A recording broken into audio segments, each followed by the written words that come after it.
Sit closer, friend, and listen carefully, for the night in China carries more than the whispers of wind or the rustle of bamboo.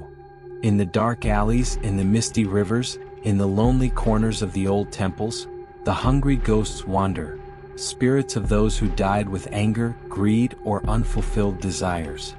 Their hunger is endless, insatiable, and they will reach into the living world for anything to feed it.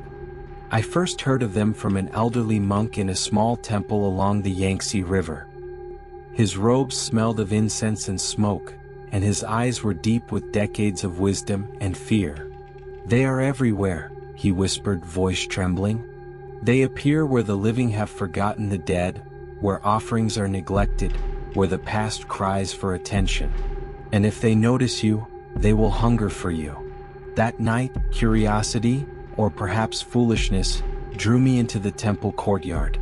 Lanterns swung gently in the breeze, casting flickering shadows that danced like living things. The air smelled of incense and decay, and the faint ripple of water from a nearby pond carried with it a strange, almost imperceptible sigh. I could feel eyes upon me, though the courtyard appeared empty. Then I saw them.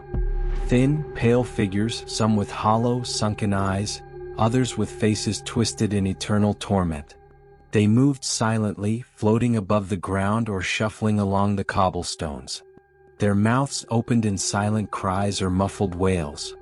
Their hands stretched forward, reaching, grasping for anything to fill the void inside them. I froze, heart hammering. The hunger in their eyes was more than desire. It was a vacuum, an emptiness that threatened to pull me in. I tried to step backward, but the shadows seemed to shift, folding around me, guiding me toward them. Their whispers grew louder, voices overlapping in a chorus of agony, murmuring my name, calling for sustenance, craving life itself. Over the next hours, I stumbled through the temple grounds, ducking behind pillars and altars, trying to avoid the gaze of the hungry dead. They appeared around every corner, sometimes partially transparent, sometimes almost solid, always pressing closer, testing my fear. Their hunger was contagious. With each glimpse, each sound, I felt my stomach tighten, my chest constrict, my mind clawing at sanity.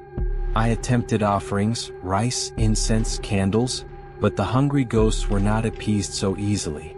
They shrieked, wailed, and circled, drawn not by food alone but by the essence of life itself.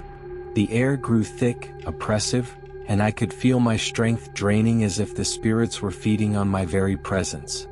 I fled toward the river, hoping the moving water might shield me, cleanse me of their attention. But the spirits were patient, relentless. Figures appeared along the banks, floating on mist, waiting for me to falter, to slow, to become easy prey. I could hear the monk's voice from afar, chanting prayers of protection, yet their hunger pressed against the veil separating life and death, testing it, weakening it. Finally, exhausted, I stumbled back to the temple gates. The hungry ghosts lingered at the edges, their forms flickering like smoke, their eyes fixed on me with insatiable need.